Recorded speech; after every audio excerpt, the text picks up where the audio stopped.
The Toronto Blue Jays had an off day yesterday, and before we talk about the Padres series, what's going on with the pitching staff?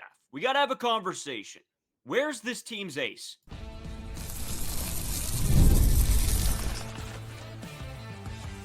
You are Locked On Blue Jays, your daily Toronto Blue Jays podcast. Part of the Locked On Podcast Network, your team every day. Welcome back to Locked On Blue Jays. Thank you for making Locked On Blue Jays your first listen every day. We are free and available wherever you get your podcasts and on YouTube for the Locked On Podcast Network, your team every day. As always, I'm Braden Iwasko. He's Carter First. You can find us on Twitter, Braden Fabi Iwasko. Carter First, too, as well on our main Twitter account, Locked On Jays, right under Carter's name there for those of you watching on YouTube. You can also follow us on Instagram and TikTok at Locked On Blue Jays. And if you're new here to YouTube, make sure you hit the subscribe button. If you're listening somewhere else, Apple Podcasts, Spotify, Amazon Podcasts, wherever you listen, make sure you go to the YouTube anyway. You hit the subscribe button so you guys can get your videos, your podcasts, your shorts, your live streams. The whole ordeal is on the YouTube page. Jays had an off day yesterday. Padres series starts today. We're going to break that down, get into it in the third segment. But a lot to talk about before that. We want to have a discussion on the ace of this team, or what I'm going to say Carter says is the lack thereof. And we'll talk about that right away as well. But we also want to talk Anthony Santander, what should happen with him as well. Take a little bit of a look ahead to the upcoming schedule that the Toronto Blue Jays have. Is it good? Is it bad? How does it all shake out? We'll talk about all that. Carter, you're the one that threw this at me. So why don't you kick things off? Yeah, just going over this Toronto Blue Jays pitching staff going into the season. This was one of the things we were less concerned about when you were comparing it to the bullpen from 2024, when you're comparing it to the offense from 2024. But the starting pitching up to this point, other than really Chris Bassitt, just simply has not been good enough for this baseball team. And I guess you could throw Erik Lauer in for the last two starts. But when you're looking at Kevin Gausman, you're looking at Bowden Francis, Jose Berrios, not pitching to his best ability. We wouldn't say he's been horrible either. But when you look at this team and you compare it to other teams, especially in the AL East, and when you look at the Baltimore Orioles, they don't have an ace whatsoever. They don't even have many good pitchers on that team. But you look at the Boston Red Sox, they have Garrett Crochet. You look at the New York Yankees, obviously they have Garrett Cole, but now they have Max Fried, who has been unbelievable this year. When you look at the Toronto Blue Jays and just looking at some of the ERAs and just the underlying numbers for this team, Chris Bassitt has had a very good season, 3.16 ERA, but you're not expecting Chris Bassitt to be an ace for your baseball team. When you're looking at Kevin Gausman, the guy who's supposed to be your ace for a team, around a 4.5 ERA, the stats have not looked good for Kevin Gausman. You don't have that massive ace. You don't have that guy, especially if this team can make the playoffs. Now I'm kind of getting ahead of myself a quarter of the way through the season. When you look at this pitching staff right now, there isn't a guy that can go out there and you can be like, hey, this guy's going to absolutely dominate the opposing team. And we haven't seen that up to this point. And now it's starting to linger in my head. Is this an age problem with Kevin Gausman, with some of these guys who are getting older? Are their best years behind him? Kevin Gausman is 34 years old. So I just wanted to hear your take and your opinion on what's going on with Kevin Gausman this season. This is a tough one, because when you originally pitched this to me as, a question that you wanted to have asked, I looked into some different things. To me, pitching is tough. It's tough to evaluate pitchers, especially, again, we're into this season, but it is still early and it's not a huge sample size. I think when you look back over this season, the numbers might be different. When you take into consideration the other 110, 115 games that this team is going to play. In saying that as well, talking about Kevin Gausman specifically, Kevin Gausman still has a whip of just above 1. Not that is the number of all numbers to look into, but it's something to at least take into consideration. So his whip is pretty solid for a starting pitcher at 1.06. In comparison to the rest of the guys, he's got the lowest by far. So what does that contribute to, obviously, right? Is that the most best stat to go off of? Maybe not. But I think it shows you some underlying stuff that Kevin Gausman is, has the right stuff. It's just at the end of the day, it hasn't been working out. He's been giving up too many runs, obviously. He hasn't been, people have been, getting on top of the splitter. He's been getting sort of abused when throwing that pitch a little bit. And I don't think that this team is, as I say on today's show, missing an ace. I think that it will start coming together. I don't think it's an age thing. We see other teams go out and, their starter has a tough go for the first 2 months of the season, but then dials it in. Or maybe they start really good, but then, 2 months, 3 months into the season, they have a blow up month and it wrecks a little bit of statistics. So I don't think it's gone. I don't think Kevin Gausman is done. I don't think that he is washed or whatever people want to say. I just think it just hasn't been the start he's been looking for. And I guess it's tough because he's coming off a season that could have been better for sure. So I think it's finding a groove for Kevin Gausman. He hasn't found it yet. And I think when he does, he's going to be lights out and we're going to be having a very different conversation.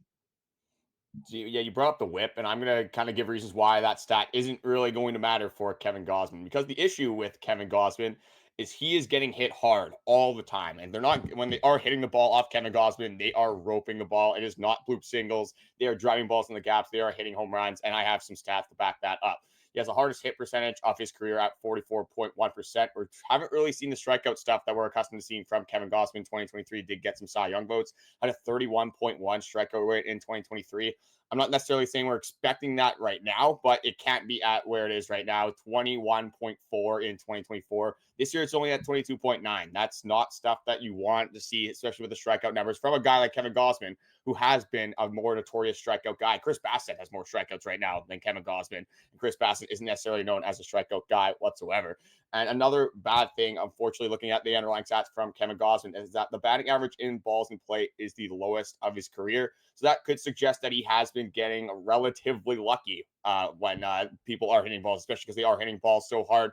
The bad BIPs are usually around 280, a little bit higher for Kevin Gausman traditionally as a career average. And the expected slugging is a whole lot higher than the underlying numbers are saying as well. So, and like you said, this isn't necessarily just this season. You go back to 2024, you didn't necessarily get the Kevin Gausman that you wanted or expected in that 2024 season. So that's why I'm bringing this up as a cause of concern, because it's not just a 2-month stretch that hasn't been that good.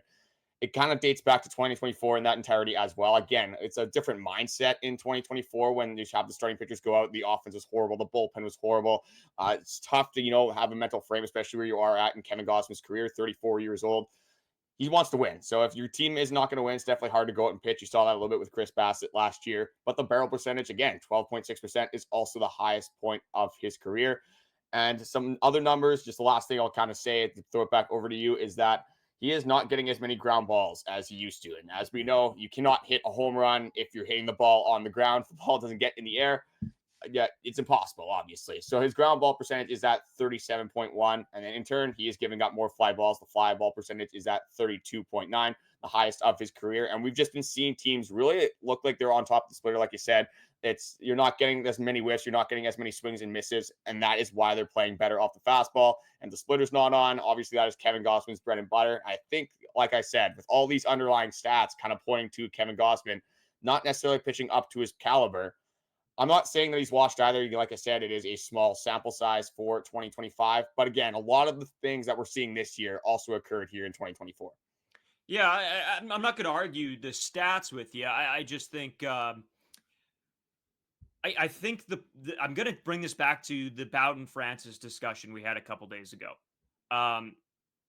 where it's making adjustments. And I think that's the one thing that I agree with you. I don't think Kevin Gausman has gone out and made adjustments from last season. And I think that that's hurting him. And I think soon as he starts doing that, again, you see guys, they're waiting. They're waiting for in the zone splitter that they can take advantage of. And that's what they've been doing. It goes back to not only making adjustments, pitch tunneling, pitch sequencing. Sometimes it isn't there. I question of sometimes the pitch selection that these guys do and sort of where the ball or what part of the plate they're aiming for certain guys, because sometimes you'll see Kevin Gausman throw a good fastball. The guy will foul it off, and then he'll come back with a splitter to the bottom part of the, say it's an inside fastball, come back with an outside splitter. And I'm sort of like, well, they're probably not swinging at that pitch after you just got them to swing at a high fastball. So I think it goes back to pitch sequencing. I think it goes back to pitch tunneling. All of that should improve Kevin Gausman's game, but it's also a comfortability factor. And if he doesn't look the most comfortable he's ever looked. And again, the comfortability of it all goes back to confidence. If you go out there with confidence and you trust your stuff, sometimes you can think too much as a pitcher. And I think it's almost that where Kevin Gausman knows his splitter isn't working well. And guys are waiting on the fastball then, or waiting on a splitter in the zone because they know when it's coming because the pitch sequencing and the pitch tunneling isn't there. And there's a couple guys in this team that I have a problem with, Carter, when it comes to sequencing of their pitches and the location that they think they want to go to. I can go back to the Chris Bassitt. As much as I've loved Chris Bassitt this year, the high curveball. That is a pitch that is going to get smacked around more than it has been already. And if that is a thing that's going to keep happening, I don't know. Eventually, guys are going to be looking for a curveball, and boom, there it goes. Because that's a pitch I'd be looking for. See, that's the thing with Chris Bassitt, though. He has 8 pitches. It's not like he's throwing this every single at bat. He's trying to sneak in the high curveball. I know you absolutely hate it. It's tough to see because it just hangs in so often. But he uses it, I find, at right times, and he kind of catches hitters off guard, and that's what you're kind of trying to do with that curveball. Again, if you're throwing it every at bat, I think that was where you're going to lead into some problems. But I don't mind the high curveball as much as you do. But I also do have a problem with the rest of this pitching staff, and it kind of just goes with this team cohesion that we've been talking about. You're finally starting to get some offense. You're finally starting to get some home runs. You're kind of getting some power.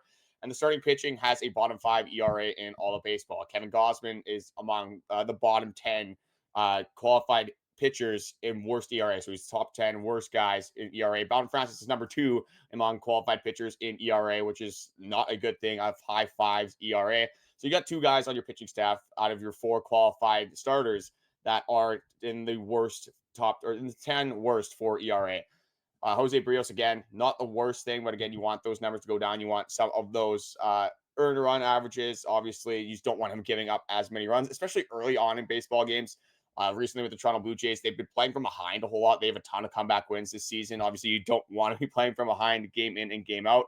And then, again, with Bowden Francis, a guy that I love. I do like Bowden Francis, but he is struggling this year. He is giving up long balls at a horrendous rate. I think he has 14 home runs given up now in about 48 innings. That is just simply not going to play.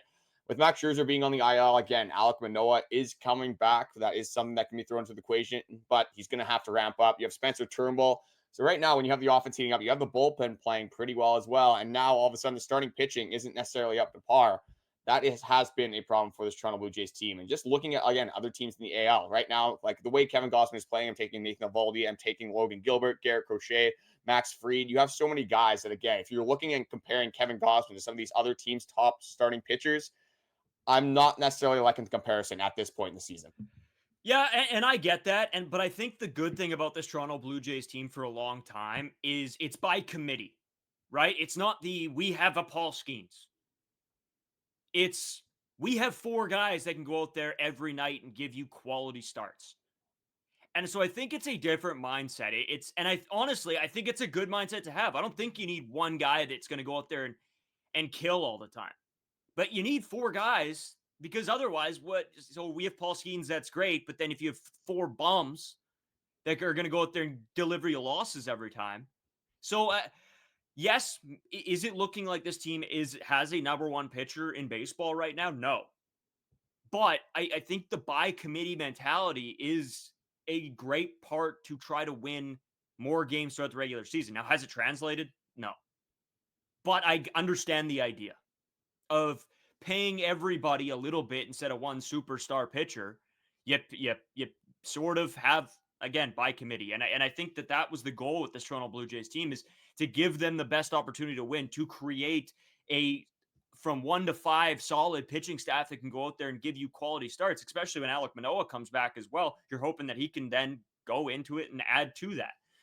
But yeah, it is interesting, Carter. It's an interesting conversation, at least, that you've posed, because you're right. Maybe it's not hey, where's our number 1? Maybe it's how good in totality will this pitching staff be in comparison to other pitching staffs across the league?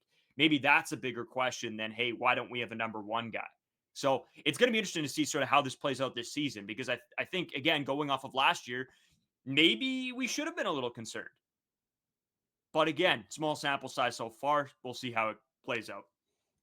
Almost every single projection site did have the Toronto Blue Jays starting pitching being a lot worse than 2024. And unfortunately, we kind of have seen that come to fruition.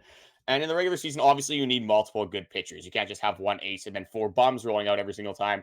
But if, again, kind of getting ahead of myself, if somehow this team does make the playoffs, that's where it's really nice to have that ace, that guy that can go out there, give you 5-6 innings of shutout ball, one-run ball, whatever it may be.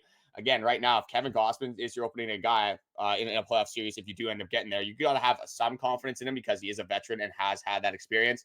But again, when you look at his numbers, and maybe we are having a different conversation in, again, 3-4 months if this team ends up making the playoffs.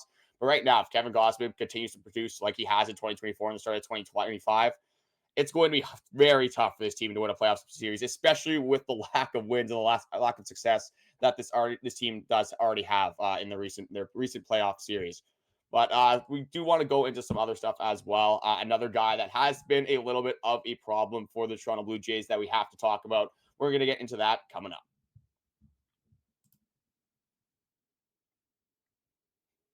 Today's episode is sponsored by Monarch Money. Ever check your bank account and wonder, where did all my money go? Between dining out, online shopping, and entertainment, it's easy to lose track. That's where Monarch Money comes in. Your personal CFO, giving you full visibility and control over your finances. Monarch Money isn't just a budgeting app. It's a complete financial command center. You can track all of your accounts, investments, and spending all in one place so you stop just managing your money and start building wealth.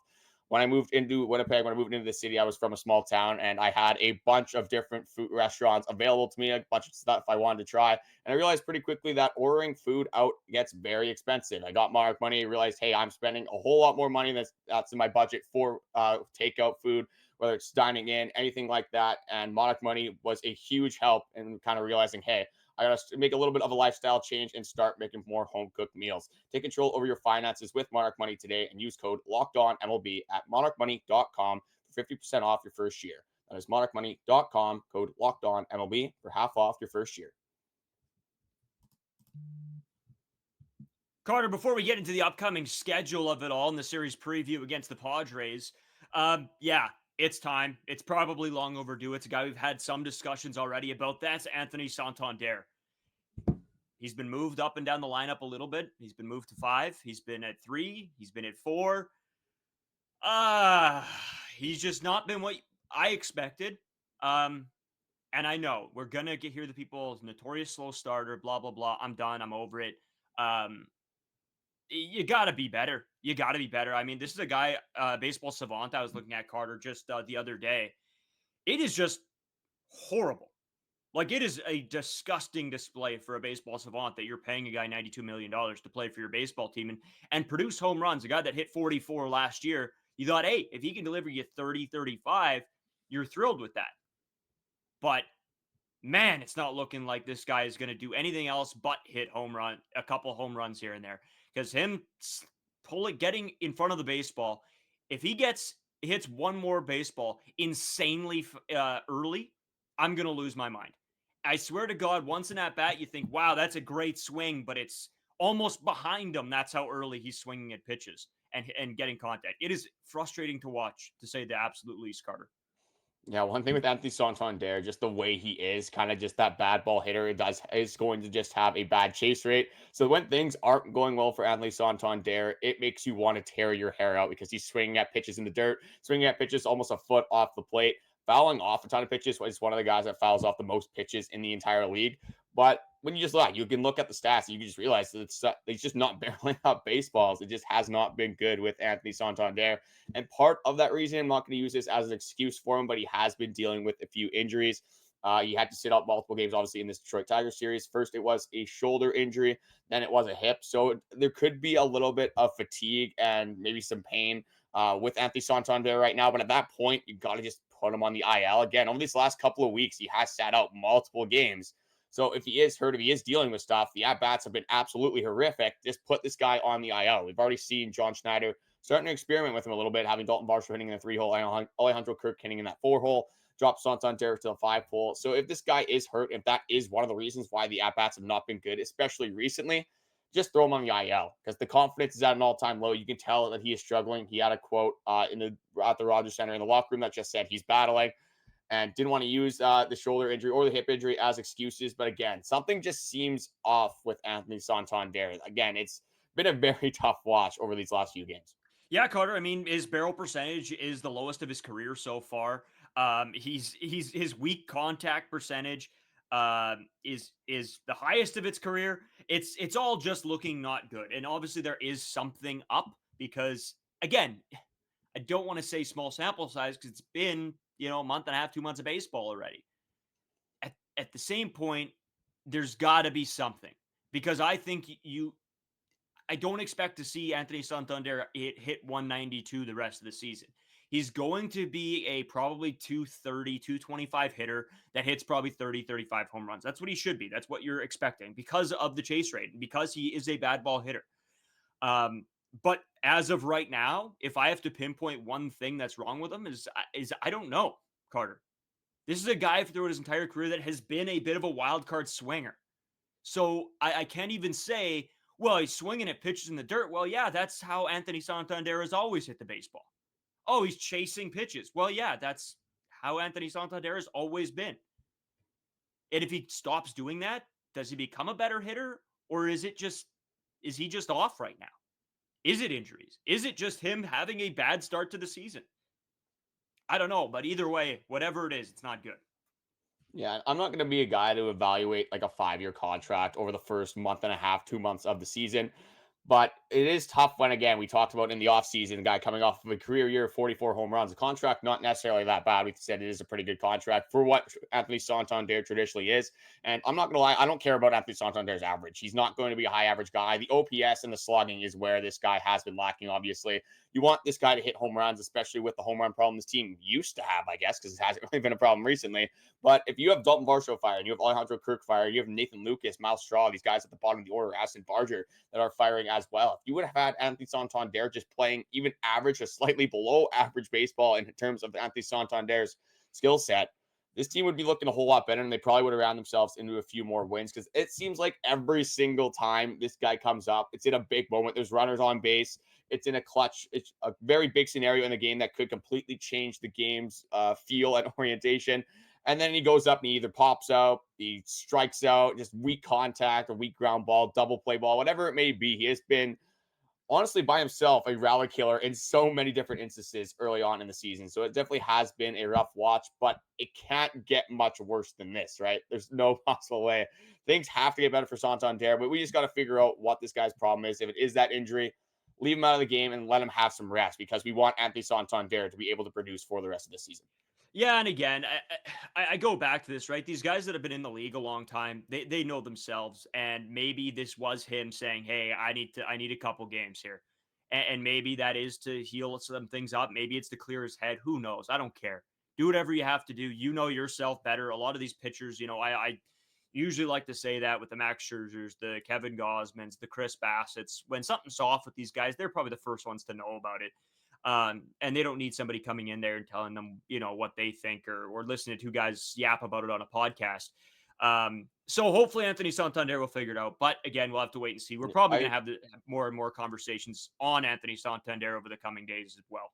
Yeah, I got one more thing I just kind of wanted to bring up to you. Say it's not an injury thing. He's just swinging the bat very poorly.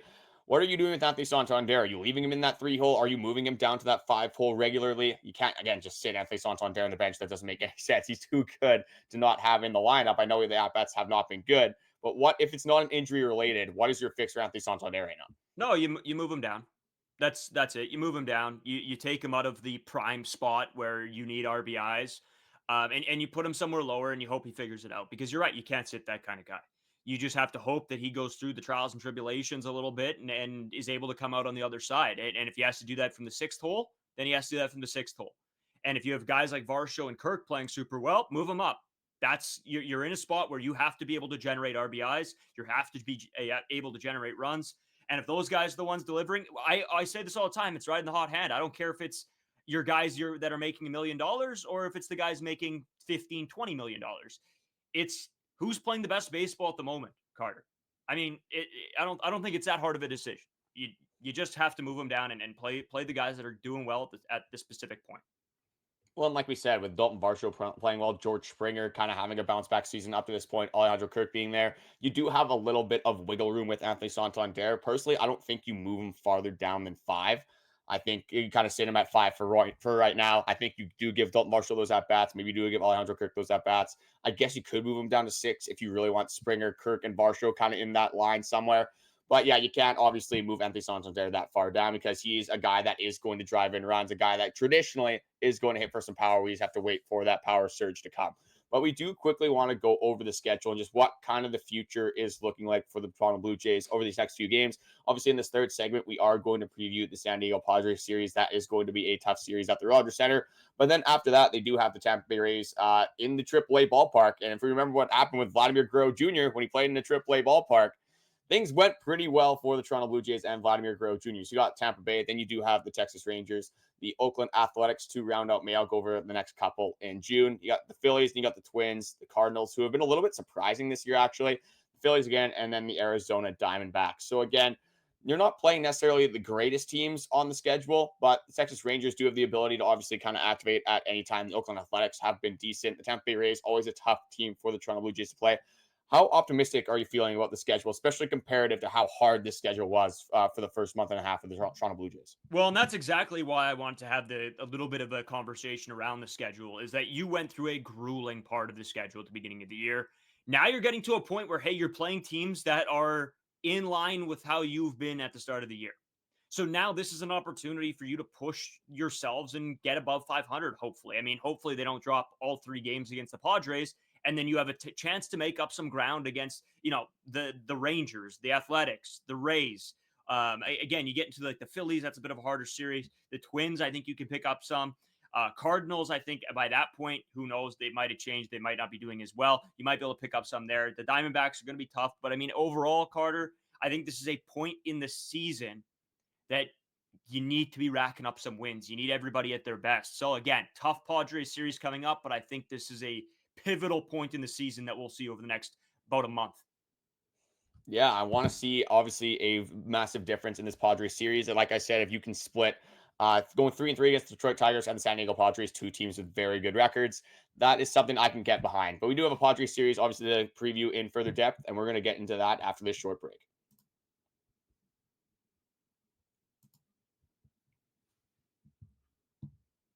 All right, Carter, Blue Jays, Padres. Ooh, this one is going to be tough. Going off of the Tigers series where you have an opportunity in every game, realistically. That team gave you an opportunity to win in every single outing that they were in. This one might be different. I mean, you have a tough start game 1, Carter. I mean, you have Dylan Cease game 1, and don't get me wrong, he hasn't been outstanding. 4.6 ERA, 1-2 on the season. But I know this is a guy that could turn it up at any moment. And wouldn't it be absolutely just the Blue Jays way for him to go out there and absolutely shove? Well, and the San Diego Padres are coming off of getting swept by the Seattle Mariners.